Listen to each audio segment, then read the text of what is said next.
Baik, Assalamualaikum warahmatullahi wabarakatuh. Waalaikumsalam. Alhamdulillahirrahmanirrahim. Wassalatu wassalamu ala rasulillah.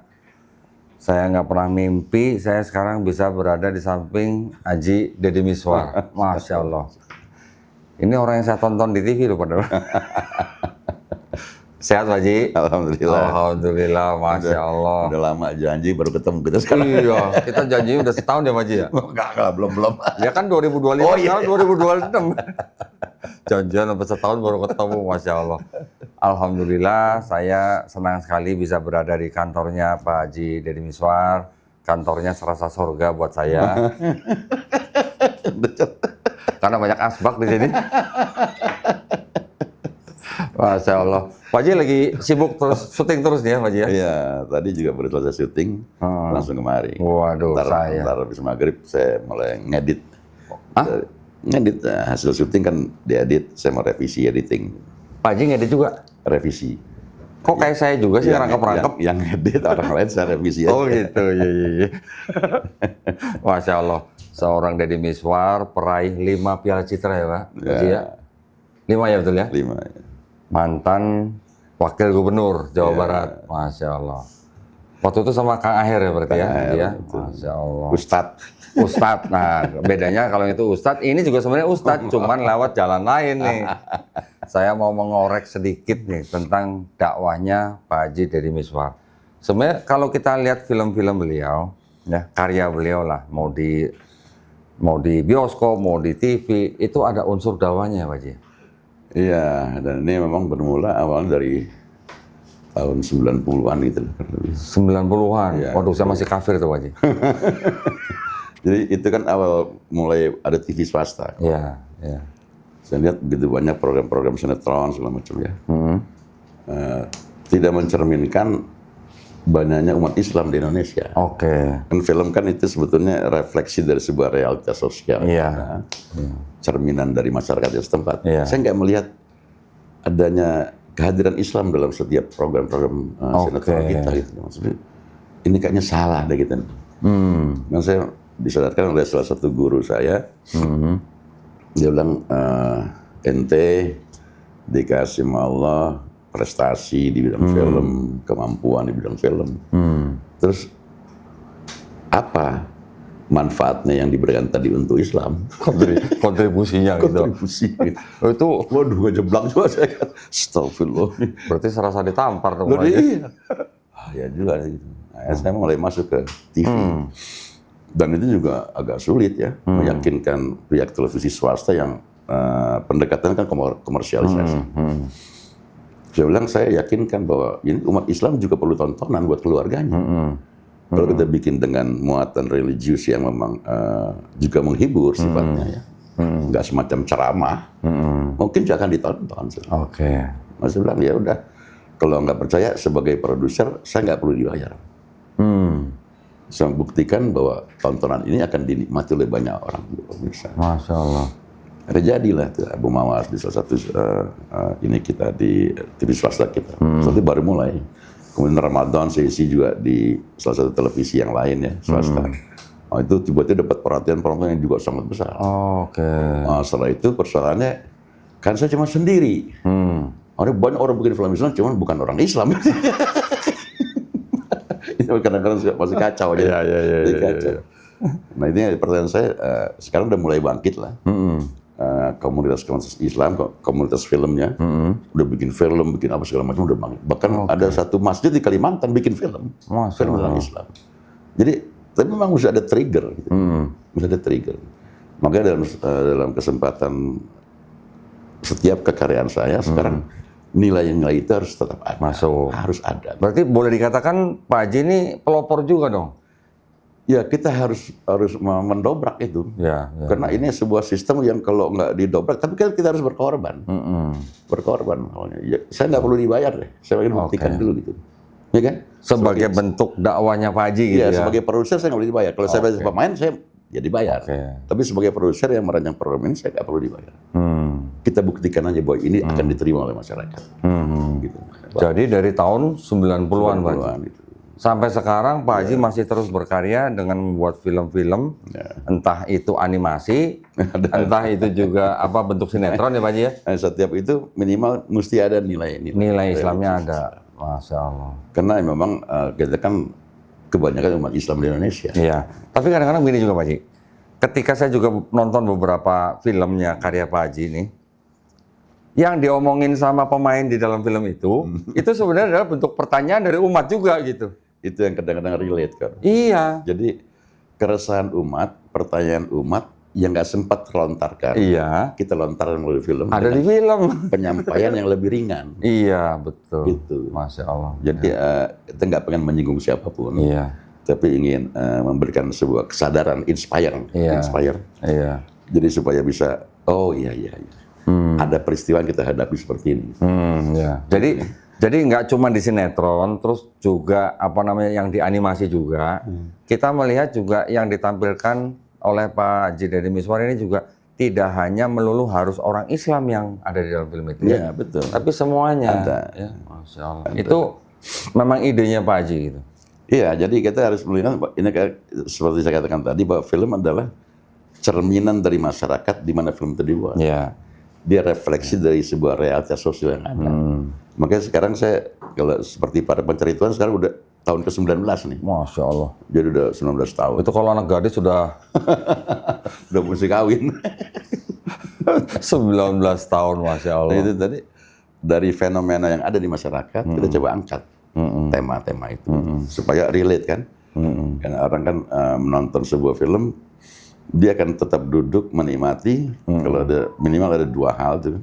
Kalau dia relate peristiwa yang ditontonnya itu menyangkut tentang dirinya, tentang pemikirannya. Oh relate ini gue banget atau ini teman gue banget itu. Dia pasti akan ngikutin terus. Itu kan. Dia pasti akan ngikutin. Pantang dia kan. Iya betul. Atau dia mendapatkan sesuatu yang baru. Iya. Yang belum dia alami. Iya. Tapi ada sebuah fenomena yang luput dari pengamatan dia. Oh ada ini ya. Ini ya gitu loh. Nah itu yang membuat dia terus menikmati. Masya Allah. Saya kira itu gitu loh. Jadi saya ingin mengambil dari fenomena apa yang terjadi. Makanya setiap tahun temanya beda-beda. Oke. Tapi mohon maaf Pak Haji, filosofis di belakangnya, kenapa kok judulnya Para Pencari Tuhan gitu?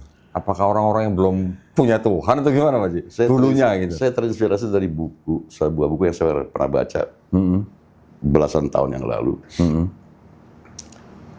Itu tentang para pencari Tuhan. Oke. Orang yang sekolah di perguruan tinggi di Timur Tengah, dia keluar karena ada pertanyaan nggak bisa dijawab. Oke. Nah, dia akhirnya mencari, sehingga dia ketemu dengan salah satu syekh yang menjaga sebuah masjid, yang ada makom Syekh Abdul Qadir Jailani di sana. Dia belajar dari sana. Itu semacam dialog. Bagaimana pencarian Tuhan yang dia yakini itu ada, cuman bagaimana dalam memasukkan itu ke dalam logika dan keimanannya dia. Gitu. Ya. Dari proses itulah.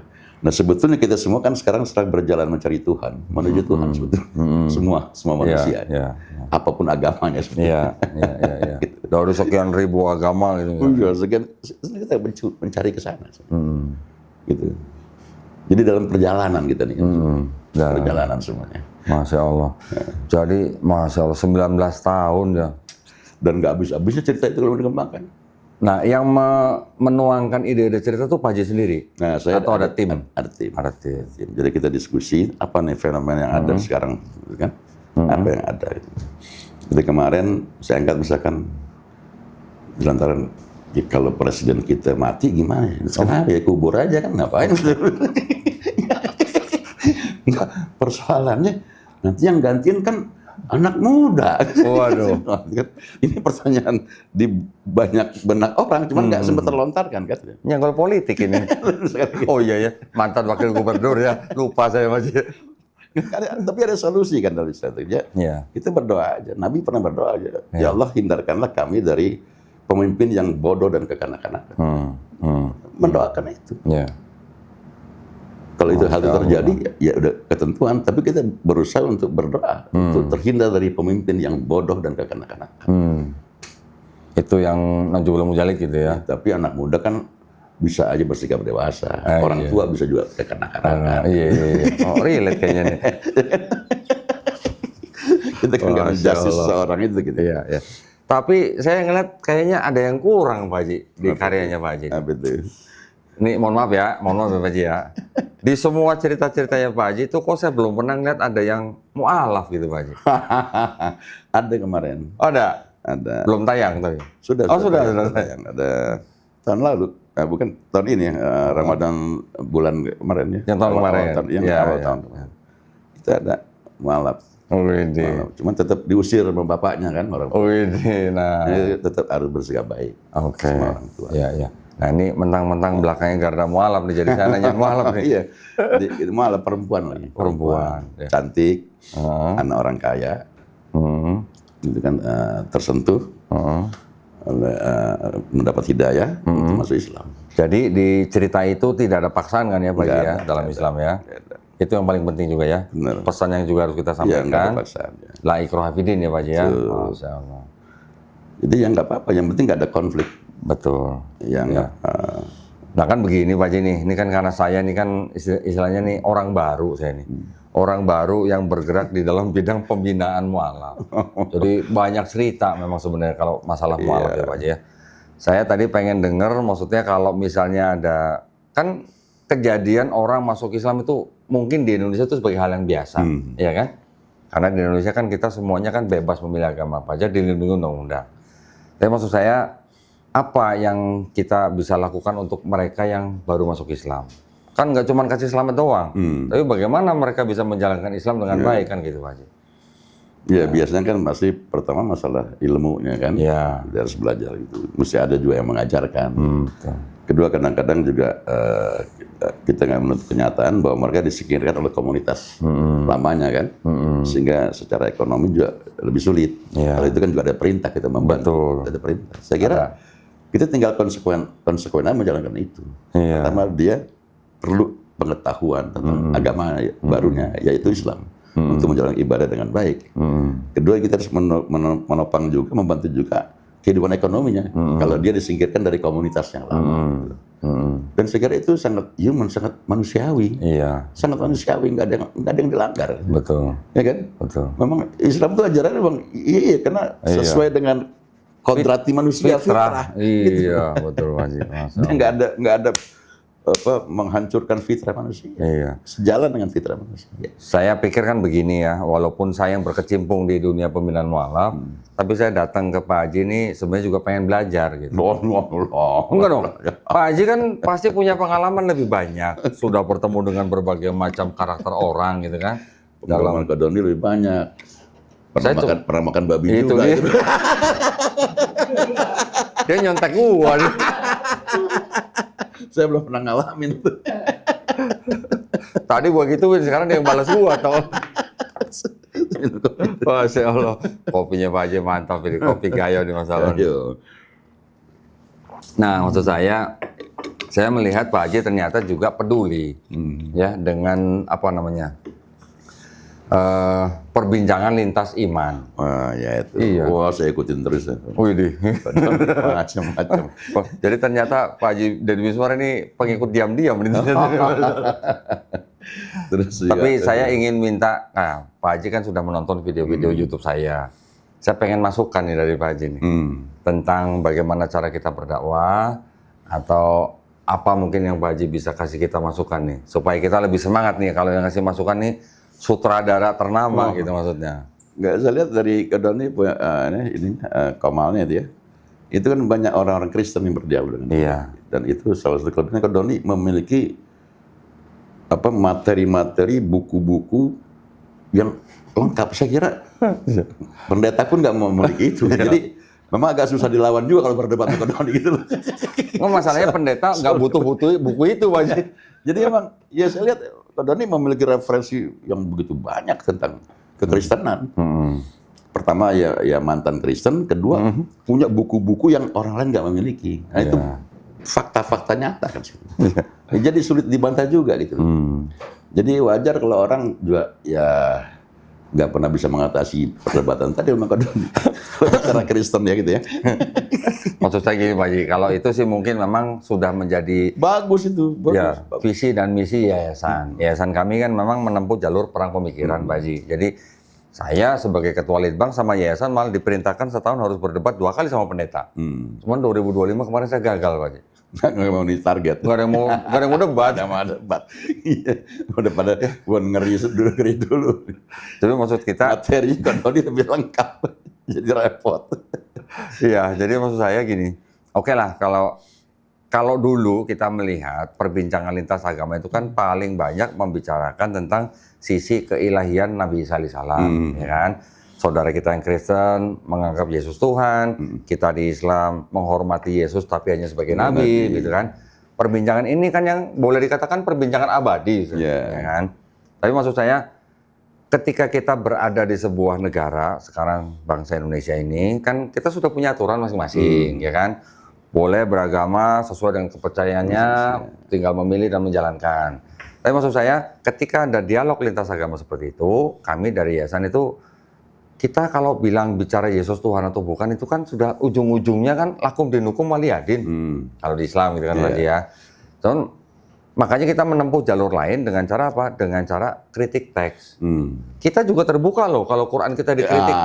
Kita sangat terbuka ya. Betul. Masalahnya kan kita punya senjatanya full amunisi. Ada yang mengkritik Quran, tinggal kita bisa membahas dari sisi apa bahasa Arabnya, dari sisi tafsirnya, belum lagi hadis-hadis yang sahihnya dan segala macam. Ilmu untuk Al-Quran kan juga banyak sekali. Ilmu untuk belum nahu sorof dan segala macam itu kan banyak sekali.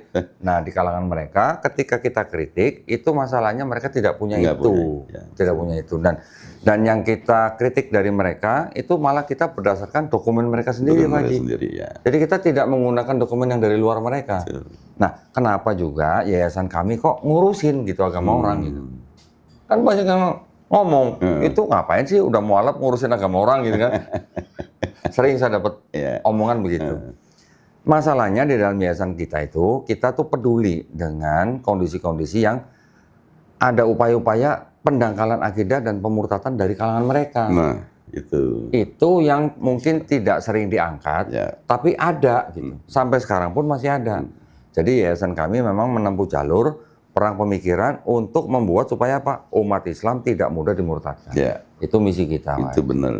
Nah, dan saya kira juga ini komal-komal lintas agama, perdebatan yang begitu tajam kadang-kadang. Juga bukannya tidak diketahui oleh pemerintah, pasti diketahui juga. Dan ternyata kan dibiarkan juga.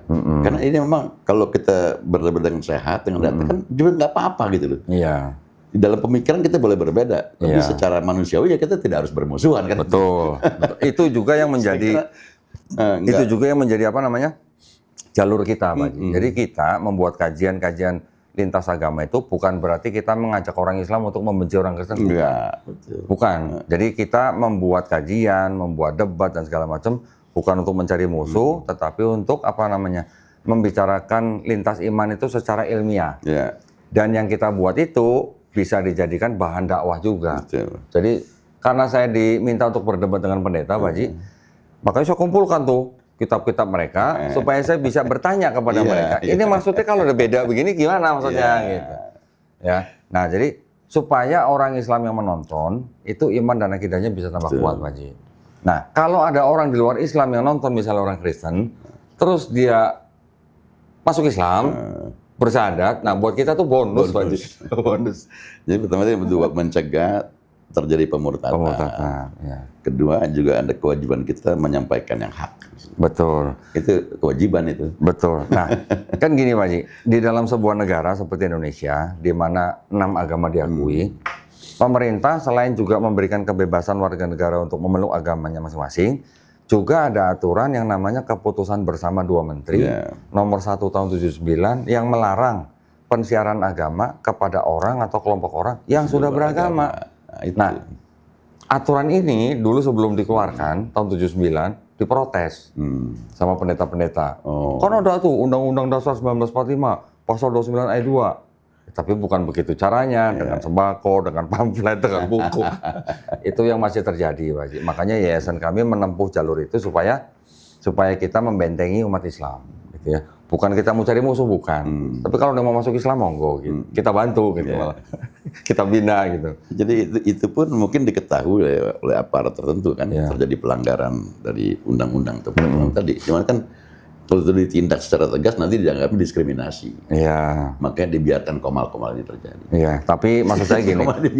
dibiarin aja supaya saya dan teman-teman yang di TikTok yang mereka berdebat secara online, saya hanya sering berpesan atau kita saling mengingatkan bahwa di dalam kita berdebat dengan mereka, kita harus mengikuti aturan yang ada di dalam Quran.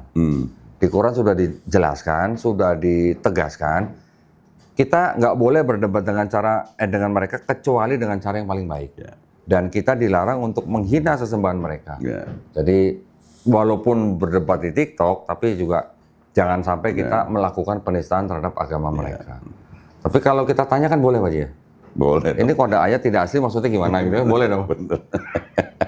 Nah itu tadi yang agak sulit dibantah kan itu karena ada data-data yang jelas. Betul, Masya Allah. Nah ini maksudnya masukan dari Pak Haji ini buat kita supaya kita lebih semangat untuk berdakwah gitu Pak Haji ya. Caranya saya dan Pak Haji Deddy Miswar berdakwah ini cara yang berbeda. Caranya Pak Haji ini sangat-sangat elegan kalau boleh dibilangnya. Karena yang nonton bukan cuman puluhan atau ratusan ribu tapi jutaan manusia di Indonesia. Makanya perbanyak istighfar, takut salah. 19 tahun Masya Allah ya. Jadi kalau udah waduh.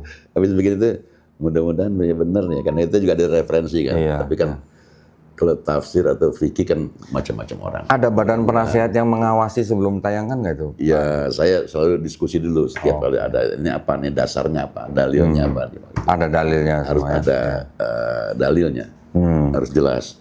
Walaupun terkadang ya bisa saja terjadi perdebatan, terjadi tidak kesepahaman. Tapi minimal kita mencari dasar dan dalil yang jelas untuk sesuatu yang kita ucapkan gitu. Ya. Tapi kan kalau sampai kan ini jutaan orang yang menonton. Iya. Kalau terjadi salah ini kan ribet juga. Kalau ada perbedaan tafsir mungkin ya masih bisa diselesaikan. Tapi kalau yang sudah jelas-jelas babi haram kan itu udah nggak boleh Pak Haji ya. Nggak perlu tafsir ya Pak Haji ya. Kayak ini di siaran sini nih. Ini ada anak muda rencananya mau jadi pengusaha jual. Dia mau ternak cicak. Ternak cicak. Terus? Ya, cicak ini ternak sekarang kan bisa jadi, sekarang diekspor nih. Persoalannya hukumnya gimana tuh cicak? Iya. Tapi udah terjadi di Cirebon banyak banget tuh ternak cicak. Oke. Nabi pernah bilang bahwa kalau lihat cicak boleh bunuh. Ya, tapi nggak pernah dianjurkan jual bangkai cicak. Hadisnya belum ada ya Pak Haji? Ya, bangkai ini kan harus jadi pemikiran. Berarti kalau begitu kan paling tidak minta pendapat ulama ya. Gitu. Karena ada fenomena yang ada dan kita angkat. Oke. Ini kan juga sebuah masukan ya. Kita berpikir juga. Ini gimana nih? Sementara udah jadi industri itu. Dikirim ke luar negeri. Buat apa sih cicak? Buat obat dan kosmetik. Oke. Nah ini persoalan gitu kan. Kalau tokek udah ada, walaupun masih terjadi perdebatan. Kalau kodok? Itu tadi makanya. Tapi kalau udah jadi industri nih, cicak. Kita coba angkat, ini gimana nih? Iya. Oh. Ya itu memang kita disuruh bunuh cicak. Tapi nggak disuruh jual bangkai cicak. Tapi kalau nggak ada perintahnya kan berarti masih bisa ikhtilaf dong berarti dong. Tadi. Macam kalau belum ada kerjaan buat sementara ya kerjain aja. Itu masalah asbak kan juga kan masih. Masya Allah. 19 tahun belum bosan nih Pak Haji. Karena ya setiap tahun itu ya sekarang waktu perubahan kan cepat banget. Iya.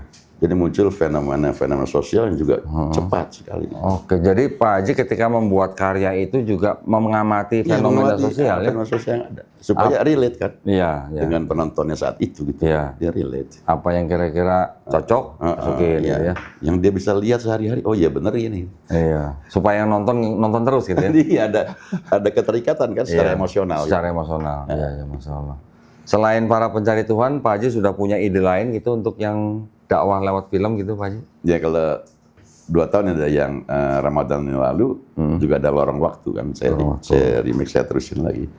Saat ini kan Lorong Waktu teknologinya udah lebih canggih lagi gitu. Jadi bagaimana kita melihat peristiwa-peristiwa yang sudah lalu dengan hikmah yang ada di dalamnya. Gitu. Oke.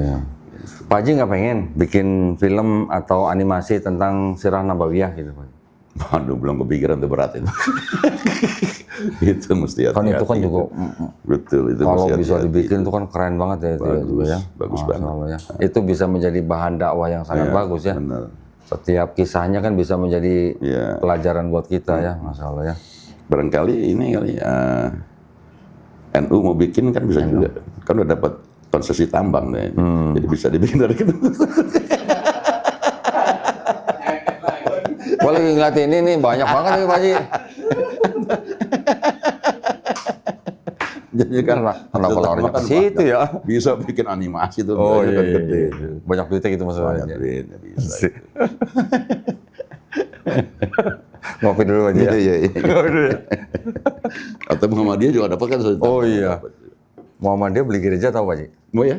Di Spanyol. Wah, Masya Allah. Wow, kalau nggak salah 3 juta euro itu. Kalau nggak salah. Banyak ya. Kalau secara ini aset Muhammadiyah besar sekali. Besar. Saya juga pernah beli gereja Pak Haji. Di mana? Tapi kecil. Ya nggak Di apa-apa. Klaten, di Klaten. Ada sebuah gereja kecil di Klaten waktu itu di desa apa ya Gentan, Kecamatan Gantiwarno. Saya dan teman-teman patungan. Waktu COVID, kan nggak boleh kebaktian. Oh iya. Nah, jadi perawatannya susah ya. Nah, jadi banyak yang dijual. Waktu saya dengar kabar itu kira-kira ada 5 gereja yang mau dijual. Daerah Klaten, Wonogiri, Ambarawa dan sekitarnya lah. Kita ngirim utusan ya, untuk atau kuasa untuk bicara dengan kuasanya mereka atau mediatornya mereka. Utusan kita mualaf. Wah, seru tuh. KTP-nya masih Katolik Pak Haji. Cuma itu panjang gini. Saya bilang cukur dulu jenggotnya, cukur. Ketemu dengan mediator. Gampang urusan aja. Waktu apa namanya sampai bisa ketemu dengan ownernya tuh makan waktu cukup lama. Karena yang minat mau beli gereja itu kira-kira ada 20 pihak. Oh. Sampai akhirnya, kan kita kasih terus nih mediatornya kan dengan amplop lah gitu ya. Dari 20 akhirnya tinggal 5 Pak Haji, termasuk kita. Akhirnya kita gencarin lagi sampai akhirnya kita ketemu dengan ownernya, si kuasa kita nih. Si ownernya bilang gini, kita maunya jual gereja ini untuk dijadikan rumah Tuhan lagi loh. Bilang gitu sama kuasa kita. Kuasa kita bilang, oh siap, kita akan jadikan rumah Tuhan lagi. Loh, bener kan? Bener. Lah, kan itu juga rumah Tuhan kan? Ketika deal, kita ke notaris, yang ke notaris kuasa kita nunggu di luar kantor. Begitu selesai PPJB, dapat PPJB, baru kita ke lokasi.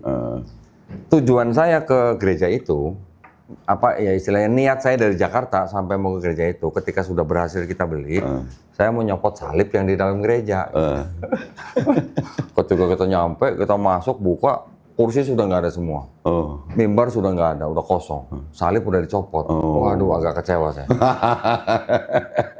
Tapi ketika di dalam, saya bilang teman-teman disapu, dipel gitu kan. Kita mungkin pemilik pertamanya takut denomnya beda.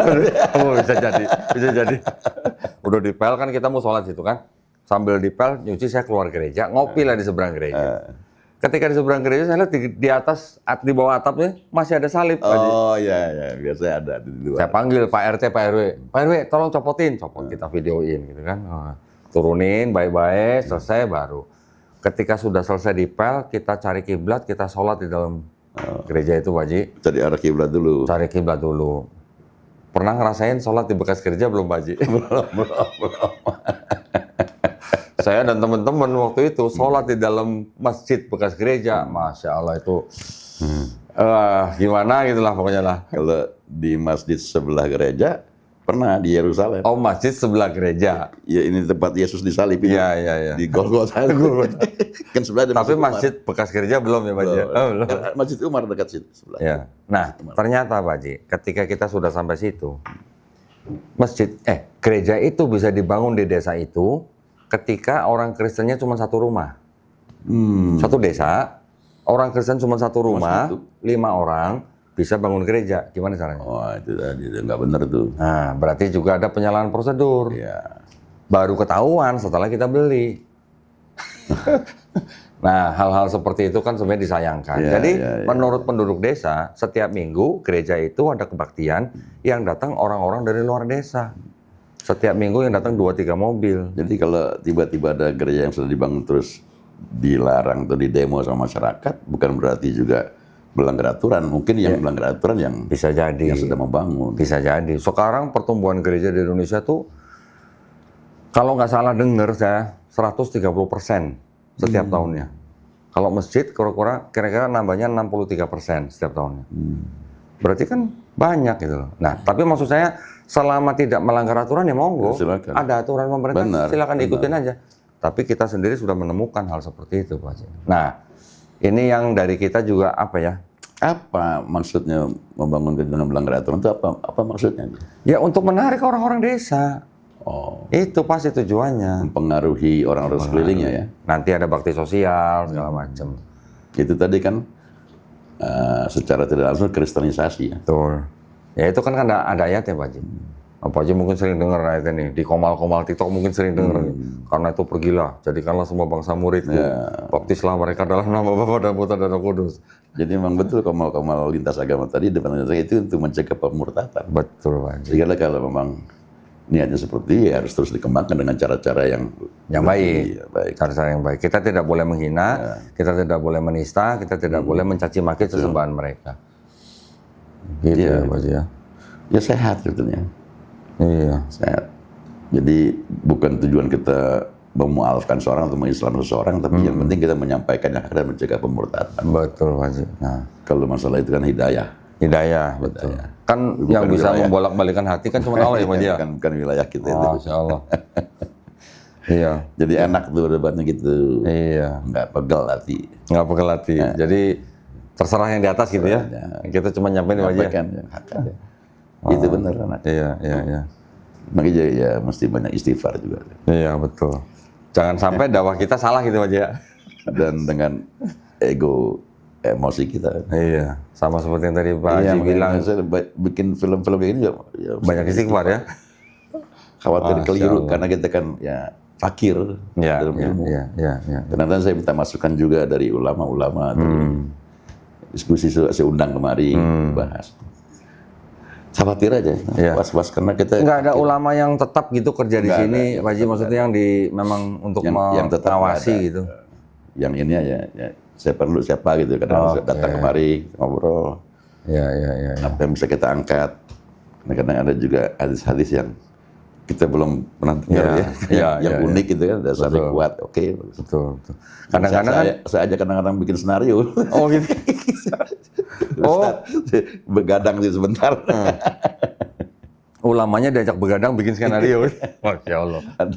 Ada yang penting di sini tuh kan, yang kita perlu masukkan benar gitu. Karena kan bisa jadi ada kejadian di masyarakat yang mungkin belum ada fatwanya.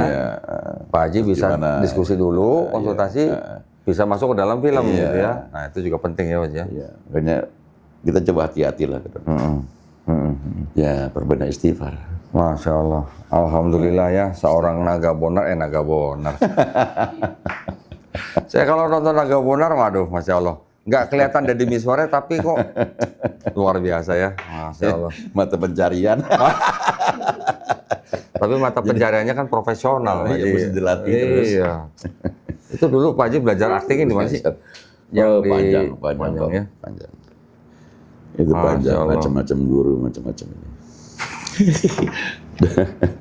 Orang kan cuma lihat ujungnya hasilnya kan. Ujung hasilnya. Tapi perjuangannya. Kan mereka kan nggak mengerti bagaimana proses menuju sana gitu.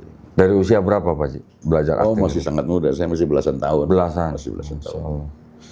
Nah, itu waktu saya kurang berbakat sebetulnya jadi aktor. Terus? Cuman terpaksa tuh mana?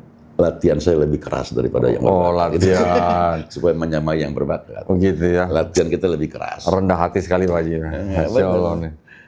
Untuk menyamai mereka yang berbakat harus lebih keras. Latihannya lebih keras ya. Masya Allah. Kalau enggak ya repot. Udah nggak berbakat, malas. Tapi gara-gara latihan yang lebih keras itu Piala Citra ya Masya Allah. Kita yang berusaha memberikan terbaik kan. Pada saat kita menyatakan kita siap bekerja, sebagai sikap profesional kita harus memberikan yang terbaik yang kita miliki. Gitu. Pak Haji Deddy Mizwar ini boleh dikatakan nih kalau menurut pandangan saya ya, ini juga kebanggaan Indonesia untuk perfilman ya berarti ya. Dan ternyata Pak Haji juga peduli dengan dakwah melalui karya-karyanya yang dimasuki dengan nilai-nilai Islam. Ya. Tujuannya saya yakin Pak Haji hanya ingin menyebarkan Islam rahmatan lil alamin. Betul Pak Haji ya? Betul. Ya, masalah hidayah urusan yang di atas. Bukan kita. Masya Allah. Pak Haji mohon pesan dan nasihatnya Pak Haji buat kita-kita yang bergerak di diskusi lintas agama nih Pak Haji sebelum kita tutup nih. Ya, saya kira masing-masing apologet ya, masing-masing komal yang ada yang dipimpin oleh Kodondi dan lain-lain. Dia punya gaya masing-masing dalam setiap penyampaian.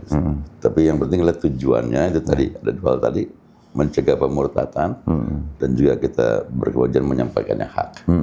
Tapi secara gaya setiap individu punya gaya masing-masing. Kalau Kodondi bahkan data-data yang ada yang kuat di sana. Sama ketawa juga Mas. Iya. Harus ketawa dong Mas. Ada saya lihat macam-macam ya. Iya. Kores beda lagi kan itu. Bang Zuma. Bang Zuma apalagi kan. Nandar. Bang Zuma tuh memang ribet. Dia karakternya bisa lembut. Wah. Gitu. Tergantung lawan bicara dia. Dramatik, sangat dramatik. Berarti cocok jadi aktor ya? Aktor ya. Dramatik. Boleh diajak main sinetron tuh Pak. Gitu kan, macam-macam ya. Iya. Bang Handi misalkan muter-muter. Kejebak sih.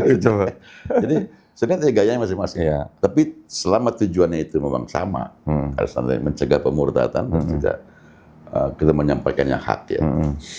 Enggak juga melebih-lebihkan sesuatu yang ada gitu.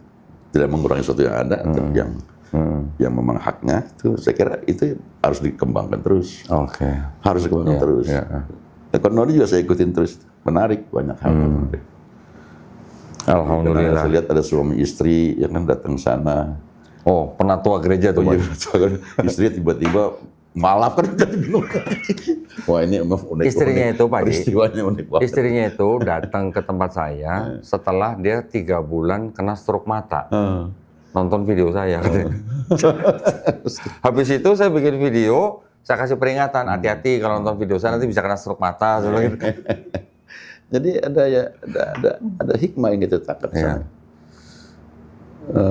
Macam-macam karena tokoh itu kan macam-macam ya ke tempat. Saya kira kita bisa belajar juga dari sana. Begitu banyak peristiwa ya dengan latar belakang masing-masing. Dan pada saat Allah memberikan hidayah ya nggak ada yang bisa menolak. Hal yang mungkin ya Pak Haji ya, yang mungkin sangat umum di masyarakat kita bahwa jauh sebelum sekarang ini dulu banyak orang tua kita yang menikah beda agama Pak Haji. Nah, jadi banyak juga yang datang ke tempat saya, ada yang suami istri, nikahnya beda agama, tapi dengan apa ya? Ada yang nikah di luar negeri, ya masuk ke Indonesia-nya, nikahnya beda agama dan segala macam. Ini juga merupakan sebenarnya kelemahan buat kita, karena di negara kita sudah ada aturan pernikahan Undang-Undang Nomor 1 Tahun 74, setiap agama juga melarang beda agama, tapi masih terjadi. Nah, ada juga Pak Haji yang laki-lakinya ketika mau menikah dia masuk Islam. Ketika sudah punya anak pertama atau balik lagi. Itu dan sudah berjalan belasan tahun bahkan puluhan tahun. Benar. Ini juga mungkin pesan yang dengan komal-komal yang Kodondi lakukan tadi kan itu contoh-contoh yang buat peringatan bagi orang lain. Hati-hati, bisa saja terjadi. Bisa juga dia walaf terus menikah, akhirnya bagus. Ada. Ada juga yang tidak. Nah, ini jadi pertimbangan masyarakat yang menonton ya. Banyak juga yang datang ke tempat saya Pak Haji, anak-anak muda yang orang tuanya nikah beda agama. Nah itu ini bingung, anaknya bingung. Bener. Nah, kebingungan buat anak. Iya. Bisa ateis tuh. Gue mau ikut tergantung dia besarnya sama siapa. Diajarin sama siapa gitu. Itu banyak terjadi juga begitu Pak Haji. Itu tadi jadi bagus tuh kok. Jadi orang bisa melihat contoh-contoh. Iya. Itu real Pak Haji. Contoh yang real gitu loh. Kita udah banyak terima tamu. Itu bagusnya itu. Mungkin bisa masuk film tuh Pak Haji. Sesuatu yang diangkat gitu. Maksudnya jangan sampai kita tuh malah menyusahkan diri sendiri dengan menikah beda agama. Karena mau sampai berapa lama gitu kan Pak Haji. Orang bisa berpura-pura. Peristiwa itu jadi contoh. Iya. Itu contoh buat kita belajar. Iya. Ada suami istri Pak Haji datang ke tempat saya. Istrinya Islam, suaminya Kristen. Nikahnya beda agama di luar negeri. Ketika datang ke tempat saya, istrinya sudah ngaji mungkin lah ya, sudah ngaji. Dan dia akhirnya sadar bahwa itu tidak boleh dalam Islam. Ribut depan saya Pak Haji. Istrinya bilang apa? Kamu kalau nggak masuk Islam kita cerai katanya. Saya bilang, Bu, berantemnya di rumah aja Bu. Terus akhirnya suaminya minta supaya istrinya minta supaya suaminya debat sama saya. Ya sudah, kita buka-bukaan kitab. Ketika sudah buka-bukaan kitab 2 jam, dia pulang. 2 minggu lagi datang, alhamdulillah suami dan anak perempuannya masuk Islam bersama. Ya kita hanya bisa memberikan apa yang mereka butuhkan. Silakan berpikir sendiri. Gitu. Oh iya. Iya.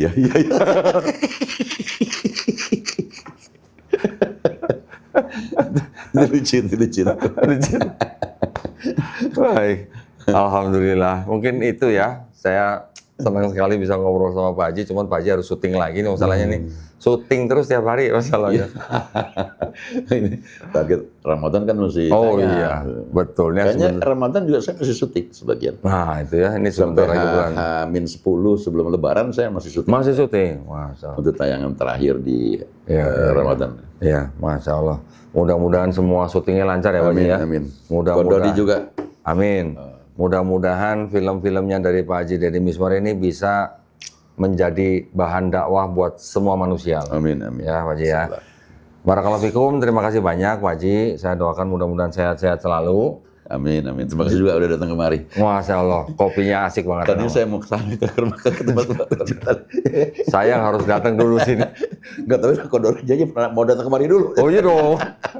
Karena di tempat saya piagamnya nggak sebanyak ini Pak.